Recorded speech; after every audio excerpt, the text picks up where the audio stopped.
कर दे शुरू। पुनः पत्रकार मित्रों का इस पत्रकार मित्रों के साथ वार्ता में इफ्को की प्रीमाइसी में मैं सबका स्वागत करता हूं।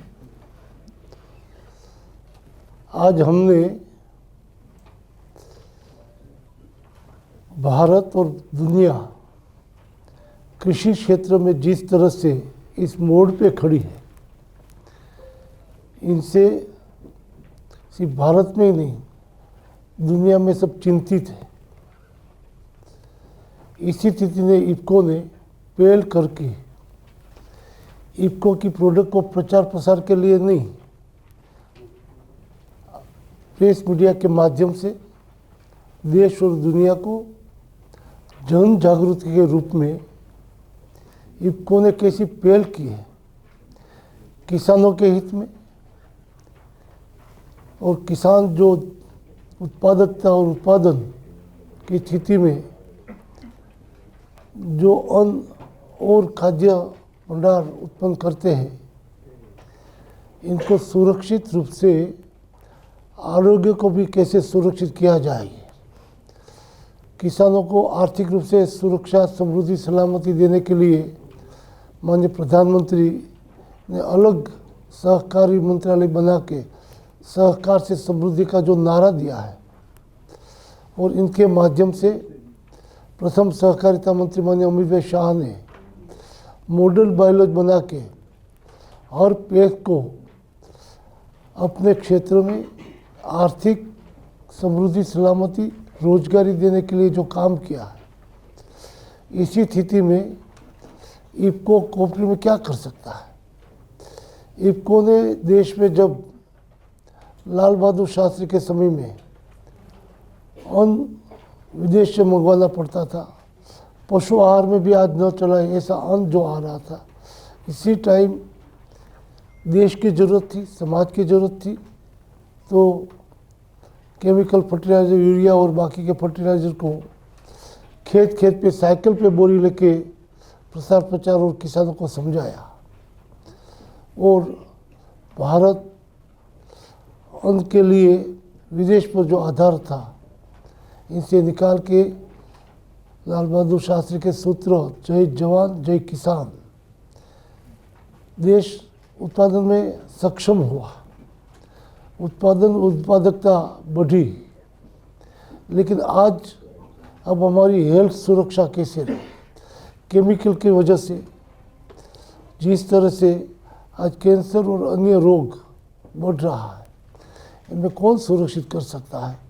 इसीलिए प्रधानमंत्री ने एक किसानों को अपील की कि आप यूरिया का उपयोग कम करिए। हमारे बोर्ड में चर्चा हुई, 50 केजी की बैग थी, वो 45 केजी की बैग अधिकारी की टीम ने निर्णय किया, प्रधानमंत्री ने कम किया है तो कम 5 केजी बैग में कर दिया। इनसे कोई अपनी हेल्थ पे सुरक्षित होने की संभावना तो थी नहीं। इफ्को बोर्ड ने चर्चा की कि हमारी ओर से हम देश की लीडिंग फर्टिलाइजर कंपनी हैं, और आखिर किसान और लोगों के बीच हम ऐसा काम करना चाहिए जो देश की समृद्धि, सलामती और आम जनता की सलामती, किसानों की समृद्धि कैसे बनाए रखें। इफ्को की टीम ने नया संशोधन की दिशा में काम शुरू किया, और नैनो यूरिया का संशोधन हुआ।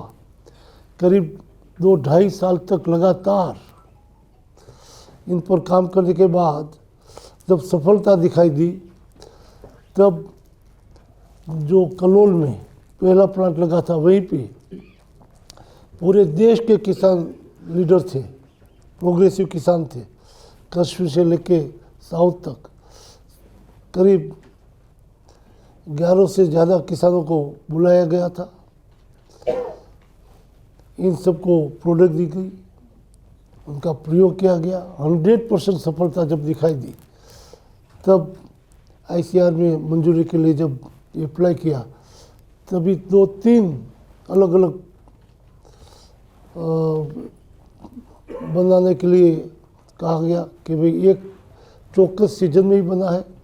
देश में अलग अलग 6 सीजन हैं, इनमें सफलता मिली। उनके बोले कि आप मर्यादित क्रॉप पे काम किया गया है। देश में 94 जैसे क्रॉप है, क्रॉप अलग अलग क्रॉप पे क्या असर आती है वो देखना चाहिए। इनमें भी सफलता मिली, क्रॉप में सफलता, सीजन में सफलता। फिर बोले कभी देश की यूनिवर्सिटी ने समर्थन नहीं दिया तो देश की सभी यूनिवर्सिटी को भेजा गया, उनका समर्थन मिला। इस तरह पूरी मेहनत के बाद इफ्को को मान्यता, इफ्को की संशोधन दुनिया में पहला नैनो यूरिया की मान्यता मिली। मुझे उसी टाइम भी शंका थी, क्योंकि जब संशोधन के टाइम पे लंबा समय जा रहा था, तब मैंने मेरी शंका व्यक्त की थी कहीं, क्योंकि देश में 50% यूरिया विदेश से आता है, सरकार इसकी सब्सिडी देता है। तो इसी स्थिति में कोई विदेश की लॉबी ये संशोधन बाहर ना आए, इसके लिए तो काम नहीं कर रही है, लंबा समय इसलिए जा रहा है। और प्रधानमंत्री को इस शंका का जब हमने बताया तो उन्होंने खुद इंटरव्यू किया और काफ़ी समय के बाद इनकी मान्यता मिली। और मान्यता में उसी टाइम के फर्टिलाइजर मंत्री मनसुख भाई मांडविया, एग्रीकल्चर मिनिस्टर नरेंद्र तोमर, रूपाला जी भी सहमत थे कि अच्छी तरह से काम कर रहे। और प्रधानमंत्री ने कहा था जब तक ICAR की ओर से मान्यता न मिले तब तक मैं इनॉग्रेशन के लिए नहीं आऊँगा। मान्यता मिलने के बाद प्रधानमंत्री ने खुद ने इनका इनॉग्रेशन किया। बाद में भी कई लॉबी आज भी नैनो के बारे में कुछ न कुछ चर्चाएं करती रहती है।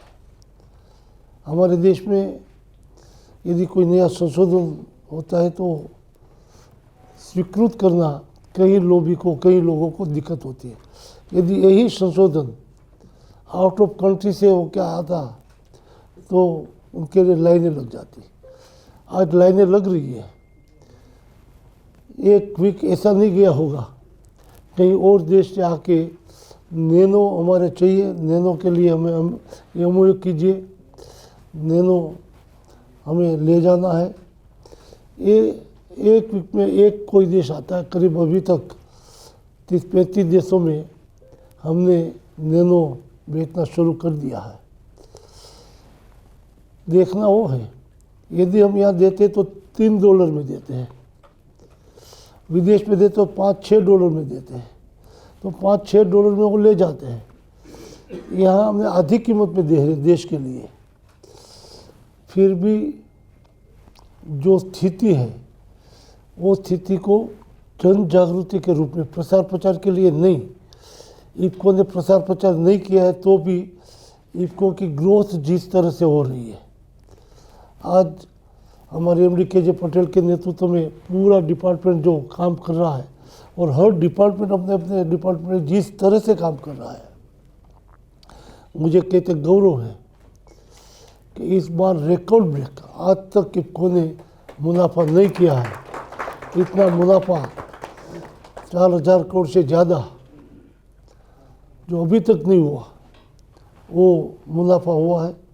इनमें सभी कर्मचारी, फील्ड में काम करने वाले से लेकर ऑफिस में हेड करने वाले, हमारा बोर्ड, जब भी कोई प्रस्ताव आता है तो इसी प्रस्ताव पे चर्चा करके समर्थन मिलता है, यूनानिमस समर्थन मिलता है। तो बोर्ड भी अच्छी तरह से सहयोग देता है। कर्मचारी की, अधिकारियों की मेहनत है और ये रंग लाया है देश में एक अलग तरह से। सिर्फ नैनो यूरिया से नहीं बैठे, उनके बाद DAP, कॉपर, बाकी का संशोधन शुरू किया और देश को एक नई ऊंचाई पे ले जाने के लिए इफ्को काम कर रहा है। इस काम को प्रजा के समक्ष जाके जिस देश में प्रधानमंत्री का दृष्टिकोण,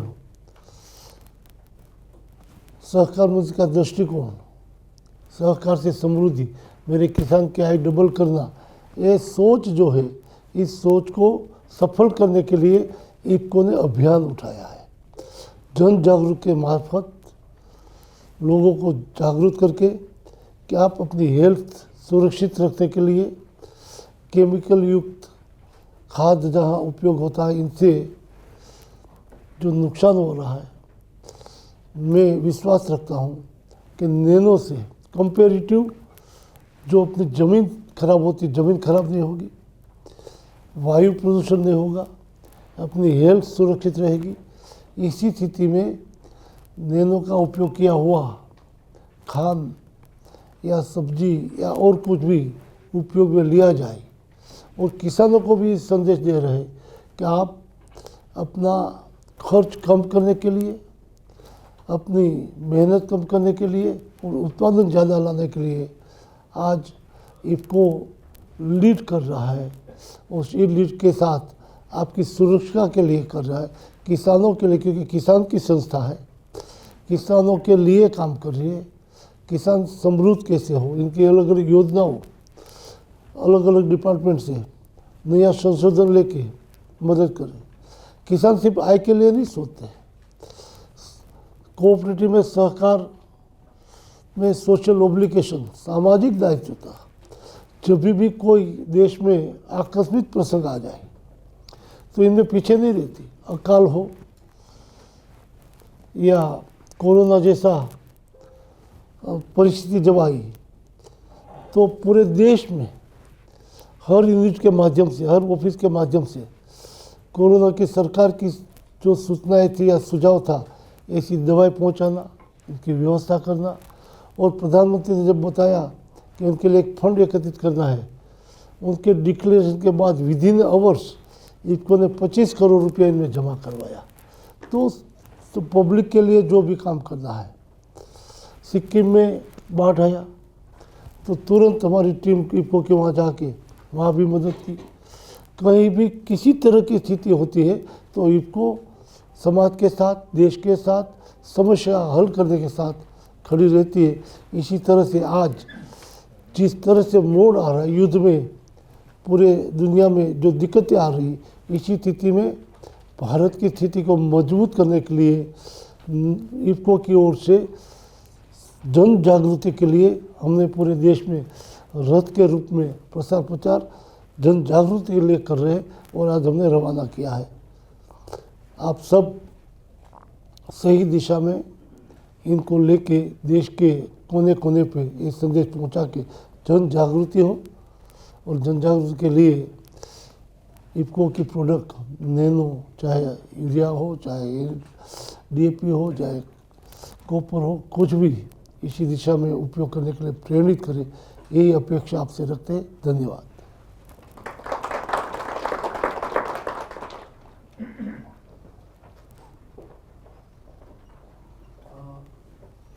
अब 5 मिनट में हम 2-3 सवाल ले लेंगे, क्योंकि सर को भी आगे जाना है, तो आप 2-3 सवाल पूछ सकते हैं। आप अपना नाम बताएंगे और मीडिया हाउस का नाम बताएंगे, एक सवाल पूछ सकते हैं।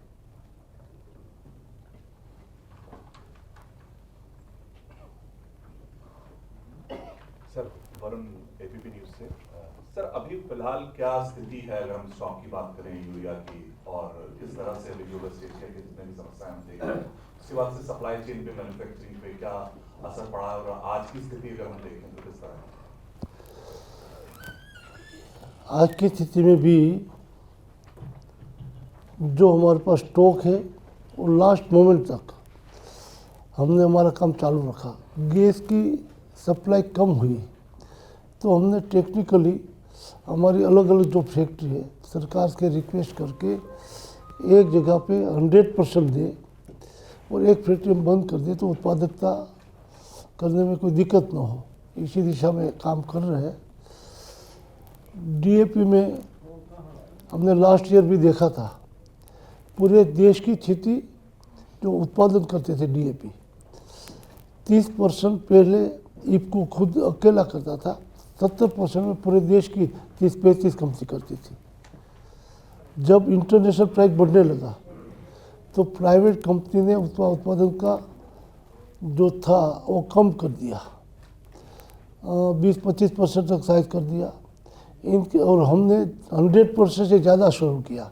हमें लॉस आता था, लेकिन हमारा बोर्ड मानता था कि एक किसानों की संस्था है, यदि लॉस आए तो किसानों के लॉस करने में भी दिक्कत नहीं है।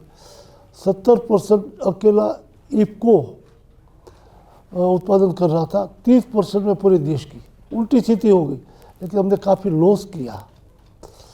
फिर भी व्यापार हमारी मोटो नहीं है, हमारी किसानों की सुरक्षा, देश की सेवा, कर्मचारी से लेकर बोर्ड तक सभी का वही मोटो होने की वजह से हम फुल फ्लैश काम कर रहे हैं, आज भी कर रहे हैं। मैं कुछ ऐड करूं? जी, हमारे एमडी साहब और बताएंगे।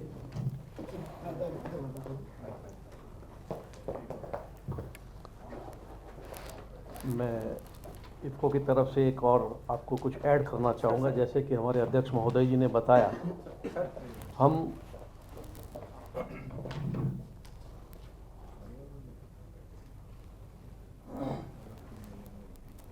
हम लोग देश की सबसे बड़ी फर्टिलाइज़र मैन्युफैक्चरिंग कंपनी है। इस संस्था में हम लोग सबसे ज़्यादा फर्टिलाइज़र बनाते तो हैं, साथ साथ हम प्रॉमिस करते हैं गवर्नमेंट की तरफ से हर साल के कितना फर्टिलाइज़र बनाना है उसके लिए एक बजट दिया जाता है। हमें कहा जाता है कि आपको इतना यूरिया या इतना फॉस्फेटिक फर्टिलाइज़र बनाना है। मुझे बड़ी खुशी है कि हमारे बोर्ड अध्यक्ष महोदय, साथ में हमारे कर्मचारी अधिकारी, सबके पूरे मेहनत और लगन के कारण हम सारे रॉ मटेरियल्स अरेंज कर पाए।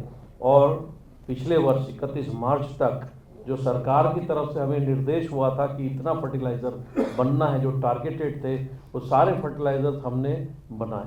हमने 2 लाख से ज़्यादा टन यूरिया अधिक बनाया जो हमें टारगेट दिया गया था। तो इस हिसाब से अगर देखा जाए तो हमारे चाहे फॉस्फेटिक फर्टिलाइज़र्स हो, चाहे हमारे यूरिया फर्टिलाइज़र्स हो, उसके उत्पादन में इफ्को का बहुत बड़ा सहयोग देश के किसानों के लिए रहा है। और हमारी जो भी रॉ मटेरियल्स या गैस की रिक्वायरमेंट आज के दिन में, जैसे कि आपने प्रश्न पूछा है, तो मैं बता दूं कि LNG सप्लाईज जो है वो थोड़ी सी इनिशियली ये कर्टेल हुई, तो 70% तक सरकार का नोटिफिकेशन जारी हुआ था। तो 70% गैस एलोकेशन जब हुआ, तो जैसे अध्यक्ष महोदय ने बताया, हमने कुछ प्लांट्स में, क्योंकि हमारे पास में टोटल 5 यूरिया प्लांट्स हैं, तो आउट ऑफ 5 प्लांट्स हमने क्या किए कि 3 प्लांट्स को फुल लोड पे चलाए और 2 प्लांट में रिपेयर मेंटेनेंस जो हमेशा हमें करना होता ही है, तो उसका काम ले लिया। पर आज की डेट में हमारे आउट ऑफ 5 4 प्लांट्स पूरे 100% से अधिक क्षमता से चल रहे हैं। एक प्लांट का रिपेयर मेंटेनेंस चल रहा है कलोल में, जो कि 15 अप्रैल तक उसका काम भी पूरा हो जाएगा और वो भी 100% क्षमता से चलने लगेगा। क्योंकि सरकार की तरफ से गैस की एलोकेशन के लिए सारे प्रयास किए, हमें स्पॉट गैस भी सरकार उपलब्ध करा रही है। अभी पूरी मात्रा में गैस सरकार की तरफ से भी अवेलेबल है, तो हमें उस बात में कोई अभी कमी की महसूस नहीं। कि जो नैनो का आपने प्रोडक्ट लॉन्च किया है, ये कितने एकड़ में और कितनी सुरक्षा इसकी दृष्टि से देखा जाएगी? कितने एकड़ में जो हमें यूज करना पड़ता है किसानों को? क्या इसको जागरूकता पहले किया जाएगा? किस तरीके से उनको बताया जाएगा कि क्या कितना पैरामीटर में कितने एकड़ में ये सब जाएगी और कितनी सहूलियत होगी? क्योंकि रबी की फसल है और रबी मौसम की जिस तरीके से मार पड़ रही है, उस तरीके से कितना लाभ देखते हैं इसमें?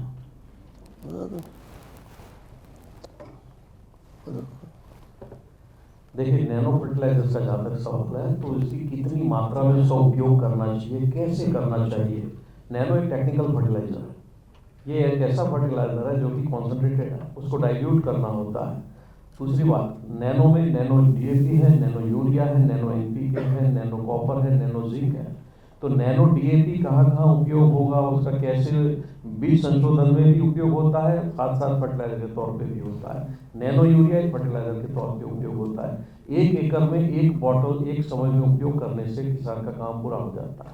हम जो आज की डेट में बता रहे हैं कि जो कन्वेंशनल फर्टिलाइजर्स है, केमिकल फर्टिलाइजर्स है, उसमें 25 से 50% तक की कमी अपने उपयोग में अगर किसान कर ले, जैसे नैनो यूरिया यूज कर रहा है, उससे जैसे साहब ने बताया, आपसे हम किसानों को भी अवगत करा रहे हैं, उनकी किसान गोष्ठियाँ आयोजित कर रहे हैं। और इसमें हम हमेशा एक ही चीज़ बताते हैं कि ज़्यादातर यूरिया का अधिक उपयोग के कारण जो हमारी ज़मीन, हमारी वायु और हमारे पानी का प्रदूषण हो रहा है, प्रदूषित हो रहा है, उससे नुकसान हो रहा है, हेल्थ खराब हो रही है, तो उसका उपयोग कम करें और नैनो को इसमें जोड़ लें, तो हम कम से कम 25 से लेकर के 50% तक कन्वेंशनल फर्टिलाइजर्स का उपयोग कम कर सकते हैं। और इसके बारे में किसानों को ट्रेनिंग दी जाती है, उनके साथ गोष्ठियाँ की जाती है, फील्ड डेमोन्स्ट्रेशन किए जाते हैं, और ये पूरे देश में हो रहे हैं। Thank you, sir. Ank, there is one last question.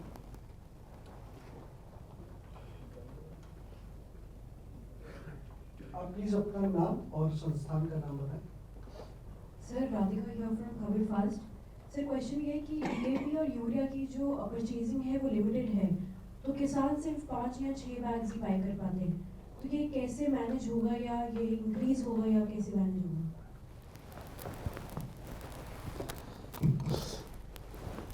अब ग्रेनेड फर्टिलाइजर की बात कर रहे हैं, लेकिन हम बात कर रहे हैं नैनो की।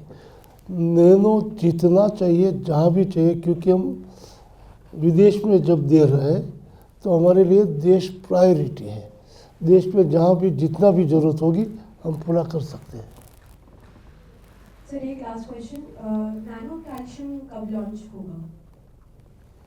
समझा? नैनो कैल्शियम अभी हमारे हाथ पे नहीं लिया हुआ है। Thank you very much. अब हम लोग 1 to 1 बाइट कर सकते हैं, उसके बाद में प्लीज कर लीजिए कैंपस।